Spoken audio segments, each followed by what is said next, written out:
Okay, so this will be another asynchronous um, discussion or meeting for us since I have a class um, and it will be a conflict with our schedule. So hopefully next week we can actually meet online for the succeeding discussion. But please bear with me again for I will be um, discussing these topics on a video recording format. So just like um, last week, wherein I've uploaded, I think, three video lectures. After this, there will be another set of quizzes. So please um, makinig sa discussion natin. And then you can also access itong mga materials natin sa MBLE. So I will be discussing on the anatomy and physiology of farm animals. So an introduction lang to what is anatomy, what is physiology, and ano yung importance niya when it comes to the farm animals natin. So as an outline of what we will be discussing, so I will be defining what is anatomy and physiology, and then again, what is the importance of anatomy in agriculture, relationship between anatomy and physiology, the branches of anatomy and physiology, and then the major body system. So those are what we will be discussing on this video lecture. So first, what is anatomy? Anatomy and physiology. Laging tatandaan when it comes to anatomy and physiology, they go hand in hand. Ang ibig sabihin niyan, pag may anatomy, usually may kaakibat yan na physiology. Kasi when it comes to anatomy, it is the study of the structure of the animal. And then yung physiology naman, it is the study of the function of those structures. Kaya they go hand in hand with each other. So, as a definition on what is anatomy, it is the study of the structure and form of the body and its parts. So, yan. Yun yung sinasabi ko kanina, it is the study of the form and structure. So, basically, bakit ganito yung itsura ng isang farm animal, bakit ganito yung form ng isang animal, bakit ganito yung paa ng isang animal, and bakit ganito yung tenga ng isang animal.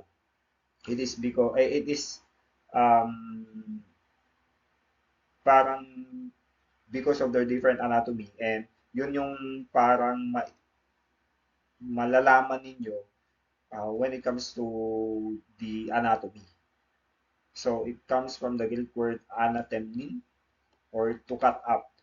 Basically, meron kasi tayong dalawang um, parang subdivision ng anatomy which is the internal anatomy and then the external anatomy. Kaya nga, sinasabi niya to cut up.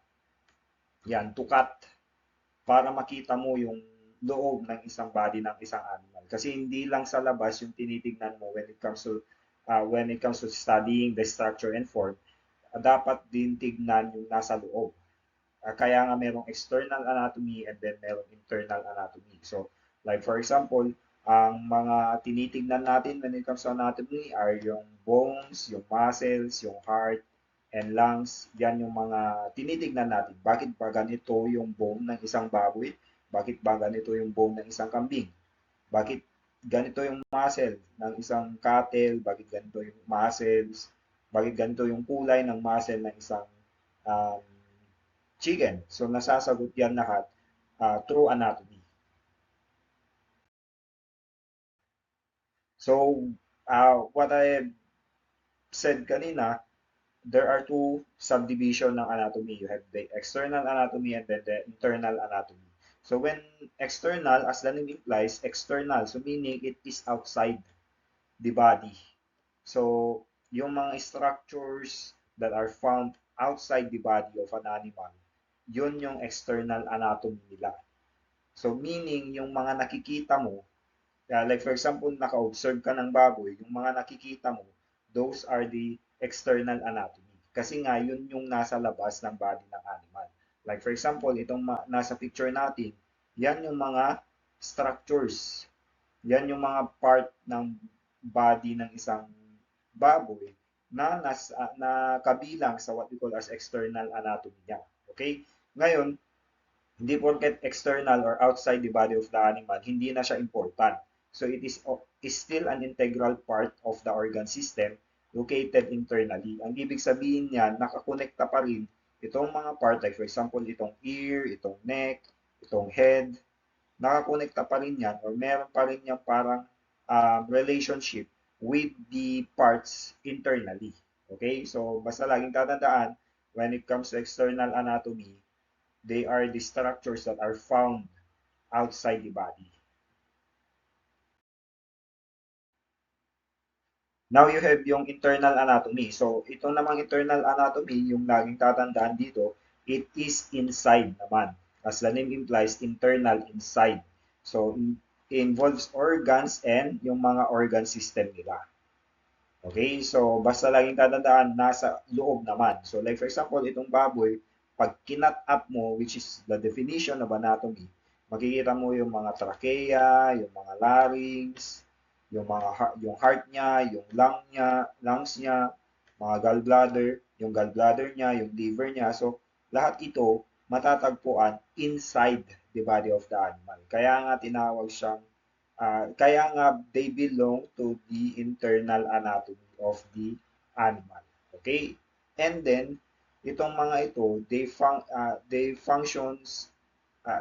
have the function to parang coordinate yung ating katawan or yung katawan ng isang animal in order for it to survive, to grow, and to reproduce. Okay? So, meaning, may iba't ibang function, itong iba't ibang mga nakikita nyo dito na sa picture na mga organs ng isang baboy. Okay? So, like for example, yung heart, they pump blood to the different system.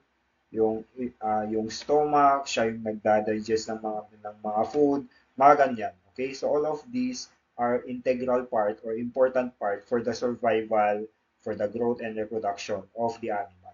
Okay, so those are the two subdivision. Again, we have your external anatomy and then you have your internal anatomy. Pag sinabing external, they are outside the body of these are the parts that are outside the body of the animal, the ones that you can see, yun yung external anatomy. And then when we say internal anatomy, usually these are the parts that are inside the body of the animals, like for example, the organs that have an important role when it comes to survival of the animal.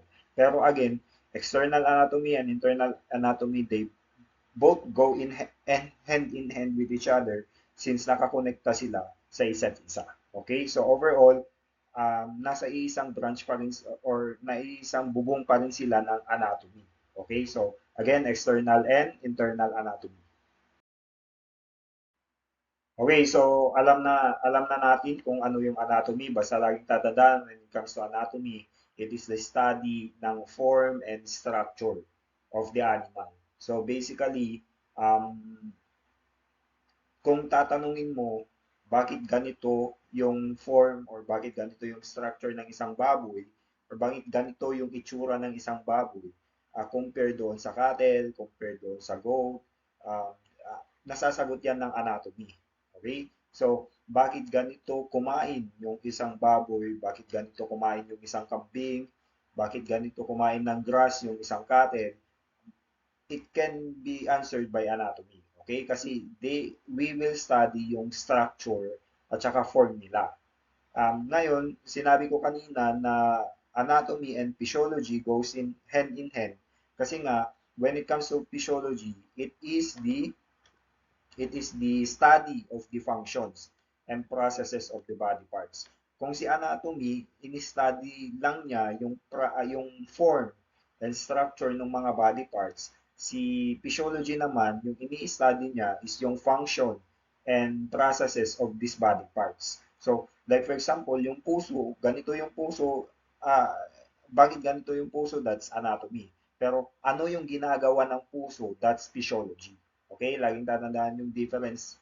So, bakit ganito yung itsura, bakit ganito yung um, structure ng isang heart, that is because of can be answered by anatomy. Pero kung ano yung ginagawa, ano yung function ng isang heart, that is physiology. Okay? So, basically, it focuses on how organs and systems work. So, yung mga processes natin, like example, digestion, respiration, reproduction, these are all processes na yung involved is yung mga different parts natin. And yun yung ini-study sa physiology. Ano yung function ng different parts. So like for example, how the heart pumps blood or how the lungs takes in oxygen. So paano ba nagpapump ng blood yung heart natin? Paano ka ba humihinga? Nasasagot yan ng physiology. Okay? So yun yung pagkakaiba ni anatomy at saka ni physiology.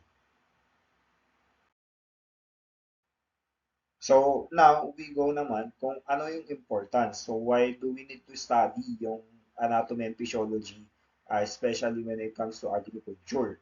So, usually kasi when we say anatomy and physiology, it is more inclined sa mga medical courses. Pero again, when it comes to agriculture, we need to study pa rin yung anatomy and physiology ng mga animals natin. Kasi you cannot properly manage them pag hindi mo maintindihan kung ano ba yung structure or hindi mo maintindihan man lang kung bakit ganito yung itsura ng isang kambing. Bakit ganito yung nagfa-function yung stomach or bakit nakakakain ng grasses yung mga kambing or cattle at bakit hindi pwede sa mga puti na baboy.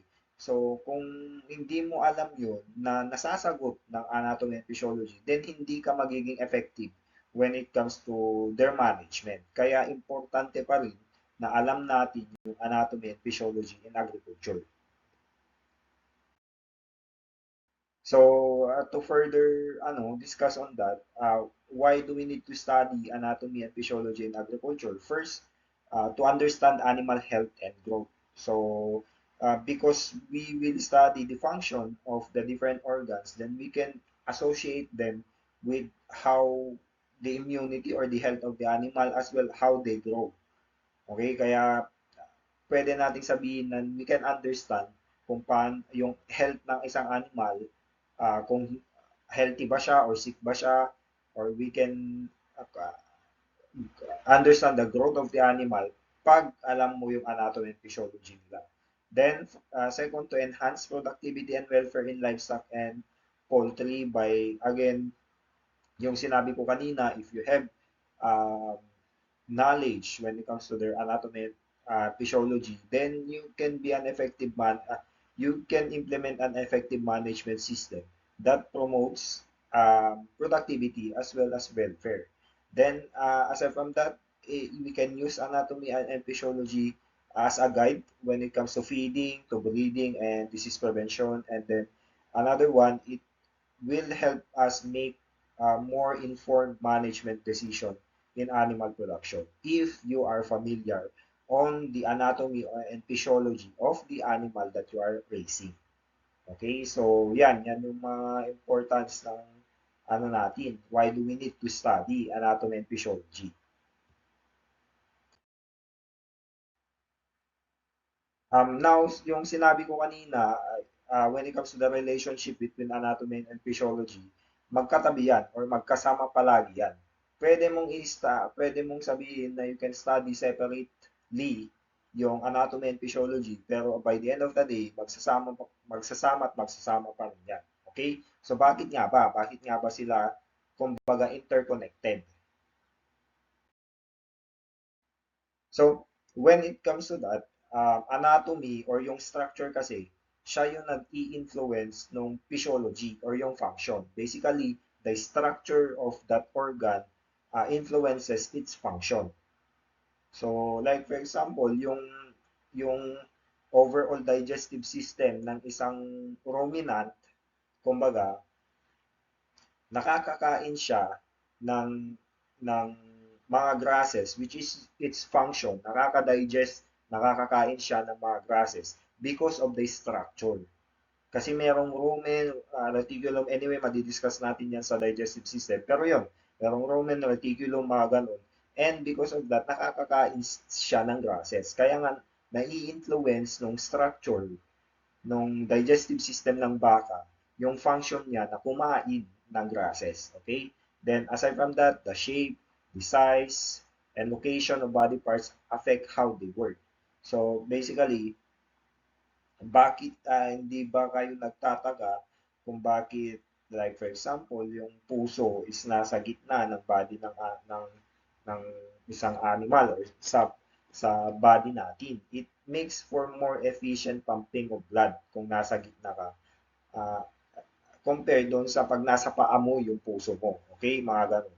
So, aside from that, yung shape, bakit ba ganun? So, it allows for yung mga chambers, yung shape ng utak, bakit ba ganun? So, yan. Um, it affects how they work also. Yung shape ng paa mo, yung size ng paa mo, kung saan ba nakalocate yung paa mo are essential on how they work. So, magtaka ka na yung paa mo nasa ulo mo. So, paano ka lalakad niyan? Okay, mga ganun. Then, understanding one without the other gives an incomplete picture of how animals function. Yan.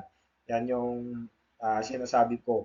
You can separately study anatomy and then physiology, but if hindi mo naintindihan yung isang part, or like for example, hindi mo naintindihan yung physiology, then there you have an incomplete parang understanding on how the body works. Kasi nga, you need to first know its function, or you need to know its function in order to relate it with its structure or vice versa. Kailangan na alam mo yung structure niya para ma-relate mo kung ano yung function niya. Okay? So, yan. So, like for example, yung sa ruminants na sinasabi ko, pag sa anatomy nila, they have complex stomach with four chambers. So yan yung anatomy nila, meron parang four chambers sila. So bakit ano ba yung importance nitong four chambers na to?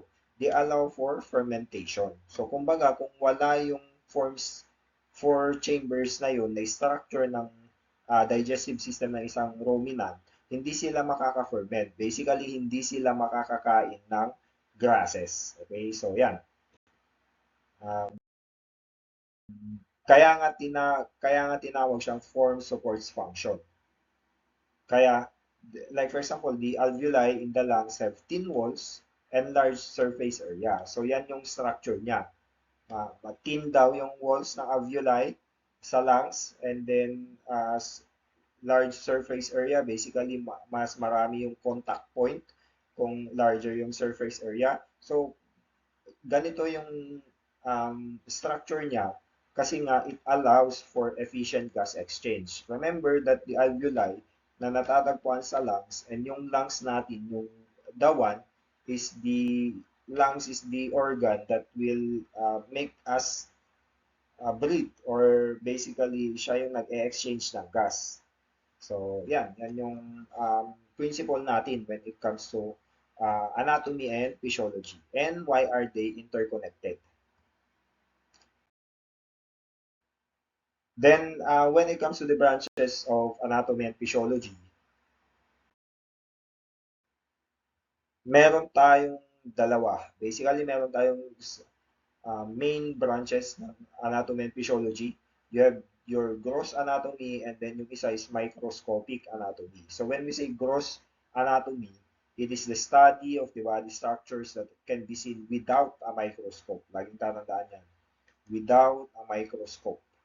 Meaning, hamo nga kailangan iti microscope, tatlo lang makita no ano dyan parts na. So, overall, ang ibig sabihin niyan, what you can see with your naked eye are part of the gross anatomy. Okay? So it is also called as macroscopic anatomy. So it focuses on organs, on muscles, bones, and joints, blood vessels, and skin, basta lahat ng nakikita mo. Okay? So it falls under gross anatomy. Then, example of this is dissecting a chicken to study its reproductive organ. So, pag dinisect mo, kinat mo yung chicken, tapos nakita mo yung reproductive organs niya, then that's basically under gross anatomy. Kasi nga nakikita mo siya without the aid of microscope. So, aside from that, like for example, you observe the other structure in a dairy cattle. So, yung other niya ng dairy cattle nandito. So, bakit ba ganito? Then that's because of gross anatomy. Then observing the others, identifying the location of digestive organs in a goat also falls under gross anatomy.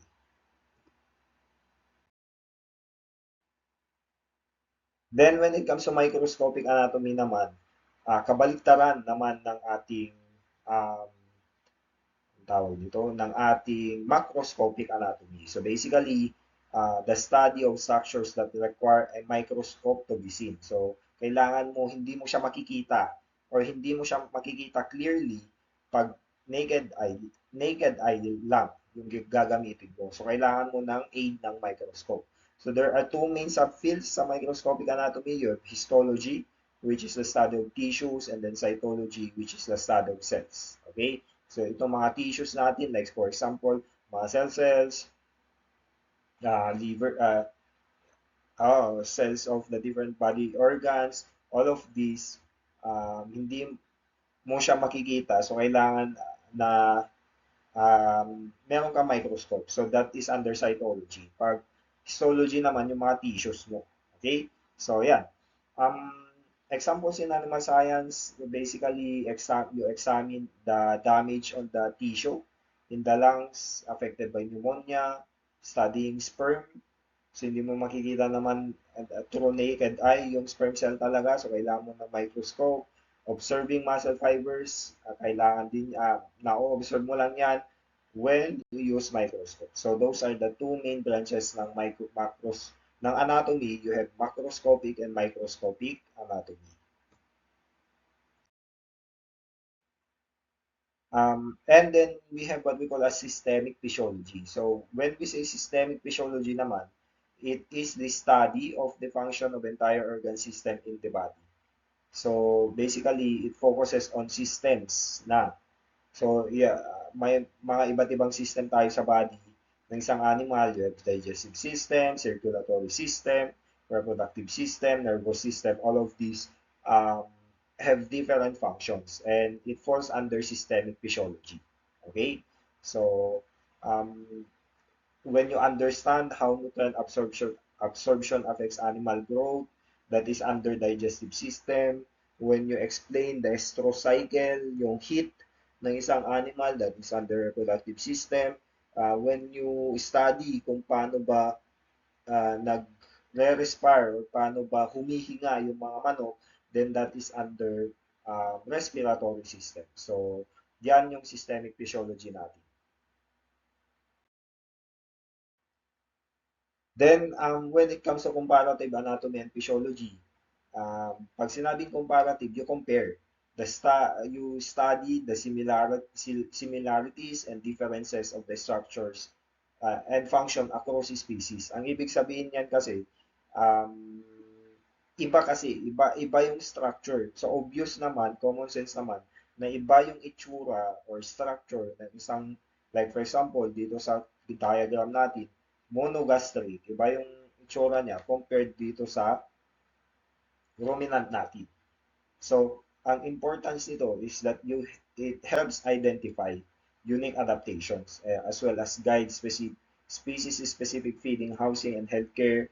And then it is essential in veterinary and production management. Ang ibig sabihin niyan, if you compare one farm animal to another when it comes to their anatomy and physiology, you can identify yung mga parang unique na mga characteristics nila, unique na structures nila.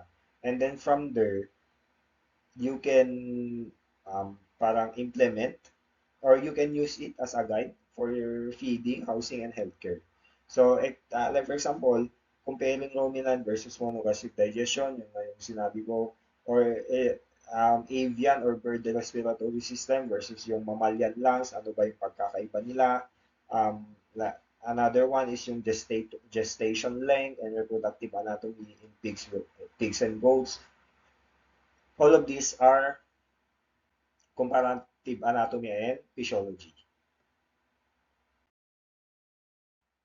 So, na-mention ko kanina yung systemic physiology. Ito yung mga yun. Okay? These are the major body systems of farm animals. So, first, you have your skeletal system. So, nandyan yung description. So, what I need you to do is to memorize itong mga different system natin and their functions. Like, for example, skeletal system. Anyway, we will discuss this one by one lahat.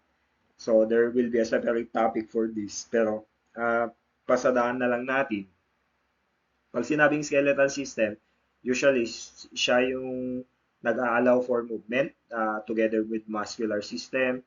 Siya yung nagpro-protect ng mga internal organs. Kaya nga may rib cage ka in order to protect it from, in order to protect the lungs. Kaya nga meron kang bungo or skull in order to protect yung tawag dito, brain mo. Okay?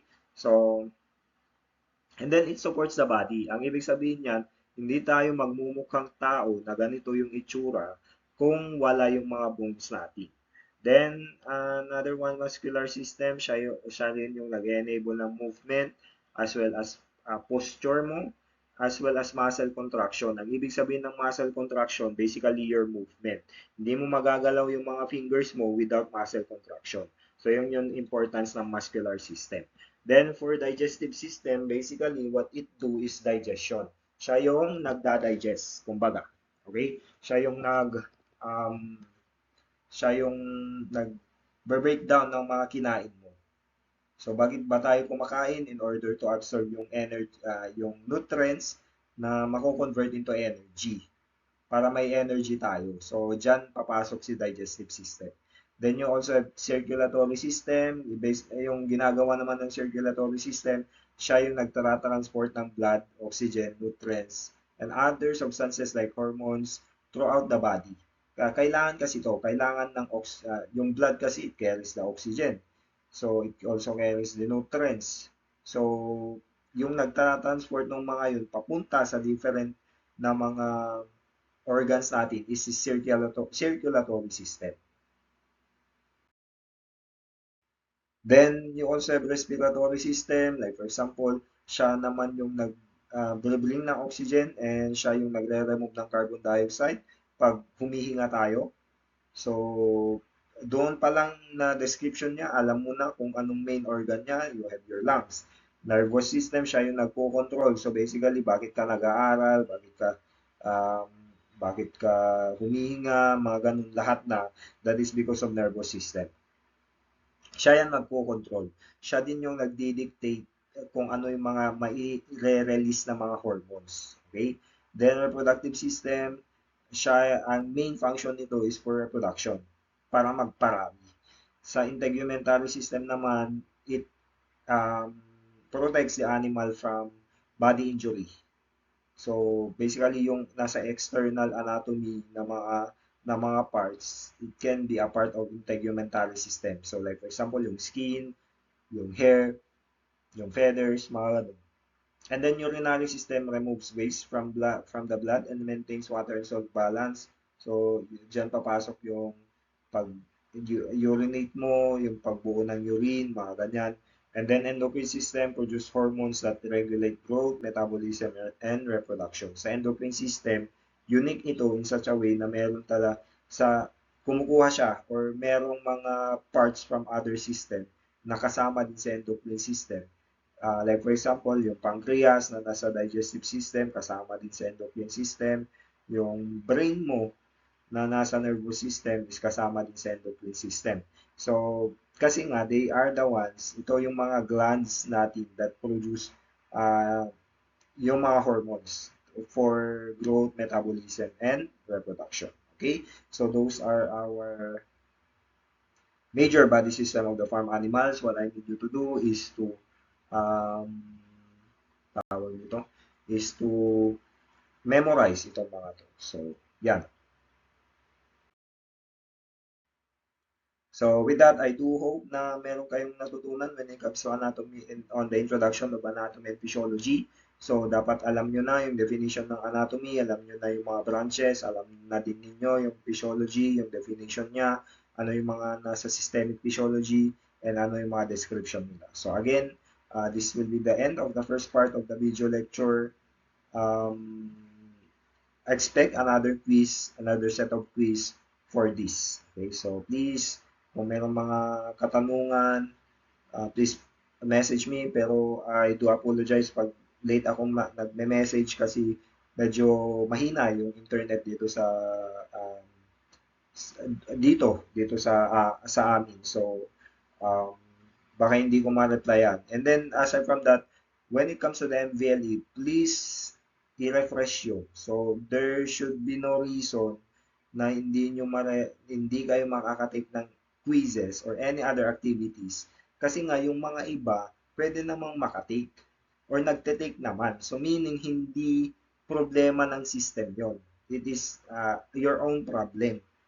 So, kailangan i-refresh mo yung MBLE para ma-ano mo. And then access, kung hindi nyo ma-access yung application, you can access it online through web browser.